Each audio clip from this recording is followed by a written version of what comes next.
Mga katotohanan sa Pilipinas. Alam nyo ba na sa Pilipinas ka lang makakakita ng makiki-birthday na walang dalang regalo pero may dalang supot? Alam nyo ba na sa Pilipinas ka makakakita ng walang trabaho pero araw-araw lasing? At alam nyo ba na sa Pilipinas ka makakakita ng mga babaeng nagpipills kahit nasa abroad ang mister? Sa Pilipinas ka lang makakakita ng taong maamo kapag nangungutang pero galit pag siningil.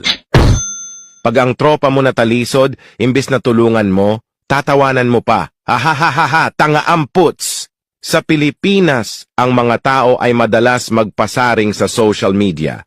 Pero kapag pinalagan mo ay auto-block ka na sa kanya. Sa Pilipinas, ang magkakamag-anak at magkakaibigan ay nag-aaway-away at nagtatakwilan dahil sa ipinaglalaban na kandidato. At sa araw ng botohan ay pipicturan ang daliri na may tinta at ipopost sa social